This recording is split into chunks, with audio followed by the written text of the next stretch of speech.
आज सर्वप्रथम हम एक चीज़ स्मरण रखें कि हम यहाँ पर एक जानकारी साझा करना चाहेंगे जो कि हमारे दैनिक जीवन में महत्वपूर्ण है। मेरा नाम है डॉक्टर आर.पी. जोशी। मैं वस्तुतः जवाहरलाल नेहरू कृषि विश्वविद्यालय अंतर्गत कृषि महाविद्यालय रीवा में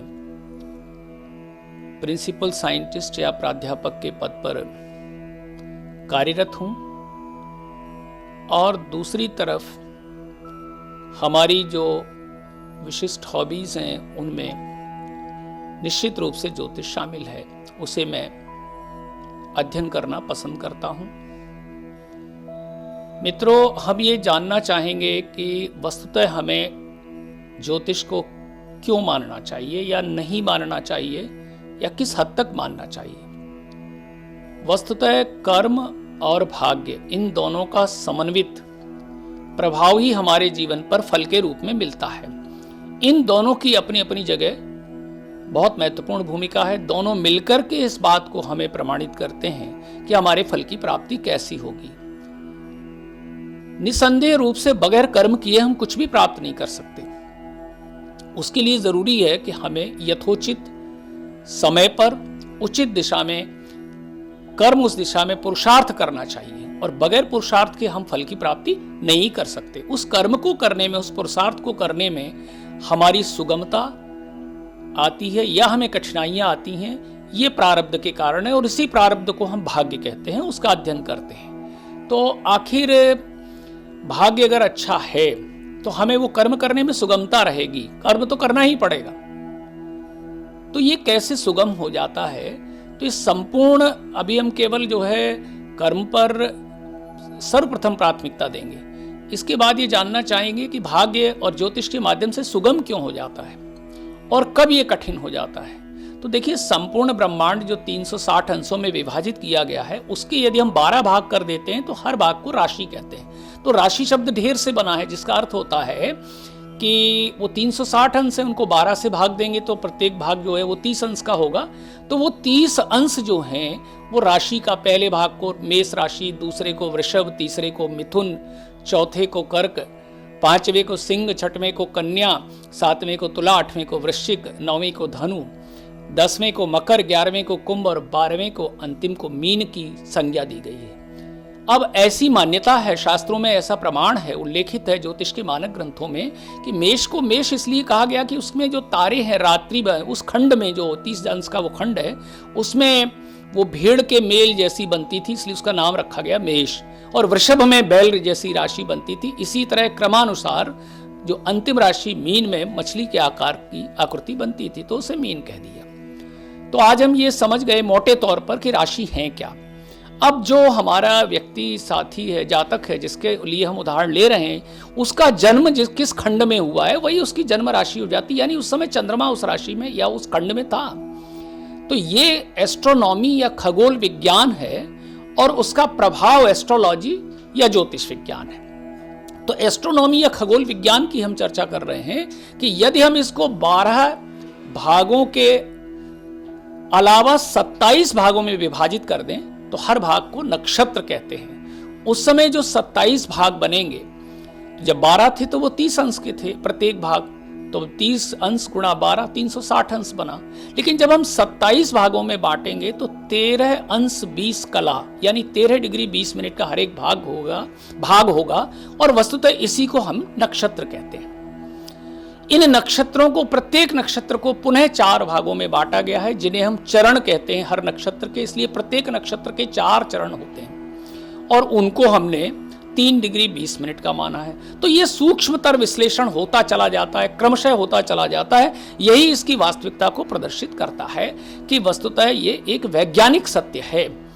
आइए अब हम विचार करें कि एक नक्षत्र आपने भी सुना है, 27 नक्षत्रों में जो नक्षत्र हैं अश्विनी, भरणी, कृतिका, रोहिणी, मृगशिरा, आद्रा, पुनर्वसु, पुष्य, अश्लेषा, मघा, पूर्वा, फाल्गुनी, क्रमशः करते हुए और अंत तक जो है रेवती नक्षत्र तक। इन्हीं में एक नक्षत्र है पुष्य।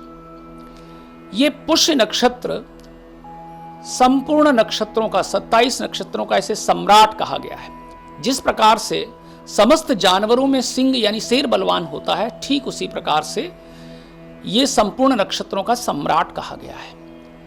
पुष्य नक्षत्र, हर नक्षत्र 27वें दिन आता है, क्योंकि चंद्रमा की जो गति है, जो वैज्ञानिकी अध्ययन है चंद्रमा का, वो हमें ये दर्शाता है कि हर नक्षत्र पुनः 7वें दिन में आता है। इसलिए हमें एक चीज जरूर ध्यान में रखनी चाहिए कि पुनः वही नक्षत्र 27वें दिन आता है। इसीलिए आपने देखा होगा लोकोचार में 27वां पूजन, यानी जब किसी बच्चे का जन्म मूल नक्षत्र में होता है, जो हमारे 5-6 मूल संज्ञक नक्षत्र हैं, उनमें से यदि किसी में बच्चे का जन्म हो तो 27वें दिन उसकी पूजा होती है, क्योंकि उसी नक्षत्र में होनी है और वो नक्षत्र 27वें दिन आएगा। तो ये पुष्य नक्षत्र तो हर 27वें दिन आता है, लेकिन जब ये पुष्य नक्षत्र 7 वार के दिनों में विशेष रूप से गुरुवार के दिन आता है तो हम इसे गुरु पुष्य योग कहते हैं। मित्रों, योग शब्द का अर्थ ही होता है दो चीजों से मिलकर बनना। तो यहाँ सप्ताह का दिन और नक्षत्र, ये दोनों मिलकर के योग बना रहे हैं। उस योग का नाम है गुरु पुष्य, क्योंकि उस दिन दिनों में गुरुवार है और नक्षत्रों में पुष्य नक्षत्र है। ये गुरु पुष्य नक्षत्र जो है इतना अधिक महत्वपूर्ण होता है कि ज्योतिष शास्त्र में इसकी और मानक धार्मिक ग्रंथों में इसकी अत्यधिक उपादेयता को हमारे पुराने दृष्टांतों के माध्यम से भी और देवी देवताओं से जोड़ करके भी इसे प्रतिपादित किया गया है। गुरु पुष्य नक्षत्र में हम जैसा जान लिए कि ये गुरुवार और पुष्य नक्षत्र ये दोनों होने चाहिए। ये दोनों जिस दिन होते हैं, गुरु पुष्य वर्ष में 1 या 2 बार दुर्लभ संयोग बनता है, उस दिन हम कोई नए कार्य का आरंभ करें या हम कोई विशिष्ट कार्य उस दिन करें, आध्यात्मिक पूजा पाठ इत्यादि करें जब कोई कार्य न हो, अन्यथा नूतन व्यापार का आरंभ करें या कोई नई चीज हम ऐसी खरीदना चाहते हैं वो इसमें करें, तो निस्संदेह रूप से गुरु पुष्य योग में उसकी महत्ता बढ़ जाती है, सुगमता आ जाती है। और भगवान राम का जन्म भी कहते हैं कि पुष्य नक्षत्र में हुआ था। तो ये पुष्य नक्षत्र बड़ा दुर्लभ है और ये गुरुवार को बनने पर गुरु पुष्य योग बनता है। और गुरु पुष्य योग बनने पर हमें हमारी जो अच्छी बातें हैं वो बढ़कर के सहस्त्र गुना हो जाती हैं। यानी अर्थात इस दिन यदि हम कोई एक अच्छा कार्य एक बार करते हैं तो कई सहस्त्र गुना उसका फल प्राप्त होता है। इसीलिए इस दिन हमें इन चीजों की आरंभ करना हो या कोई कार्य करना हो, नए घर में प्रवेश करना हो, नए व्यापार का आरंभ करना हो, नई कोई चीज हम लाएं उसका शुभारंभ करना हो, करना चाहिए। अब आते हैं कि हमें ऐसी कौन सी चीजें हैं जो पुष्य नक्षत्र में नहीं करनी चाहिए। तो हमारे वेदों में, शास्त्रों में प्रमाण है कि केवल विवाह संबंधी कोई भी बात, विवाह तो कदापि पुष्य नक्षत्र में नहीं करना चाहिए। और विवाह संबंधी अन्य भी जो आरंभिक कार्यचरण होते हैं, जैसे आप सगाई करते हैं या तिलक करते हैं, ये सब चीजें भी पुष्य नक्षत्र में निषेध कही गई हैं। उसके पीछे 2-3 आध्यात्मिक कारण दिए गए हैं। एक तो क्या है कि भगवान राम का जो स्वयंवर हुआ था वो भी पुष्य नक्षत्र था। और ये माना जाता है, शास्त्रों में भी वर्णित है कि गुरु वशिष्ठ से पंडित ज्ञानी शोध के लगन धरी, सीता हरण मरण दशरथ का वन में विपत्ति परी, दयानिधि तोरी गति जाइन हरी। बस तभी से यह श्रापित है कि पुष्य नक्षत्र में विवाह नहीं, परंतु इसके विपरीत अन्य सभी सांसारिक कार्य इस नक्षत्र में सर्वश्रेष्ठ कहे गए हैं। ठीक इसी प्रकार जब पुष्य नक्षत्र रविवार के दिन होता है तो उसे हम रवि पुष्य नक्षत्र की संज्ञा देते हैं। और ये रवि पुष्य नक्षत्र अपने आप में बहुत विशिष्ट है। जड़ी बूटी इत्यादि और कोई औषधि इत्यादि ग्रहण करने में, आयुर्वेद में इसका, आयुर्वेद का जो मानक ग्रंथ है, आयुर्वेद के जो बहुत पुराने प्राचीन अर्वाचीन ग्रंथों में इसका उल्लेख मिलता है कि यदि अमुक औषधि, और विशेष रूप से अस्थमा वगैरह इत्यादि की आज भी पुष्य नक्षत्र में दी जाती हैं। और आए दिन लोग ऐसा पूछते हैं कि साहब पुष्य नक्षत्र किस दिन है, हमें आयुर्वेद का महाविद्यालय जाना है और वहाँ पुष्य नक्षत्र में ही अमुक दवाई बच्चे को पिलाई जाती है। तो आखिर इनका कहीं न कहीं कोई न कोई बहुत अच्छा वैज्ञानिक कारण है। जरूरत है तो हमें सिर्फ उसे समझने की और उसकी प्रासंगिकता को मिलाने की कि आखिर ऐसा कौन सी चीज है जो इसकी उपादेयता को बढ़ा देती है।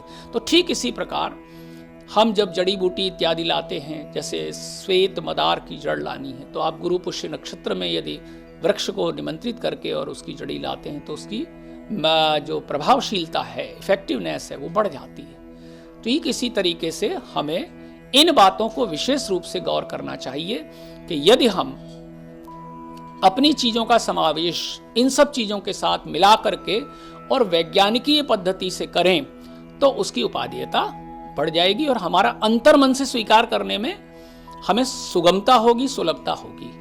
खेती में भी कई इस प्रकार के देखने में आते हैं, वर्णन मिलते हैं पुराने शास्त्रों में, जिसमें ये कहा गया है, हमने कृषि मार्गदर्शिकाएं, नक्षत्र कृषि दर्शिका पढ़ी, सभी पढ़े, उनमें ये लिखा हुआ है कि यदि पूर्णिमा के दिन अमुक नक्षत्र में इसकी बोनी की जाए, इसको बोया जाए, तो इससे विशेष फल की प्राप्ति होती है। तो इस प्रकार से हम यदि इनके वैज्ञानिकी अध्ययन पे ध्यान देंगे तो हम उसका लाभ ले सकेंगे। तो मित्रों, गुरु पुष्य नक्षत्र अति दुर्लभ संयोग होता है। इस दिन यदि हमारे पास कोई भी नज़दीक में हमें ऐसे काम करने थे तो आज के दिन करें। यदि हमारे पास कोई नया कार्य आरंभ करने का नहीं है तो हम निश्चित तौर पर इस दिन विष्णु सहस्त्र नाम का पाठ करें, भगवान विष्णु जी की पूजा करें, अथवा इसी दिन जो है चंद्र, शनि और गुरु का एक अच्छा प्रभाव हमें मिलता है, तो इसलिए हम शंकर जी की पूजा कर सकते हैं और विशेष रूप से फल प्राप्त करने के लिए, शनि के दुष्प्रभावों को दूर करने के लिए भी इस दिन का चुनाव करके इसकी प्राप्ति कर सकते हैं। तो अगले किसी चरण में हम लोग फिर रवि पुष्य नक्षत्र के संदर्भ में विशेष रूप से चर्चा और उसकी वैज्ञानिकता के विषय में चर्चा करेंगे। धन्यवाद। इसी प्रकार के अन्य वीडियो देखने के लिए सब्सक्राइब करें श्री भागवत रसामृतम।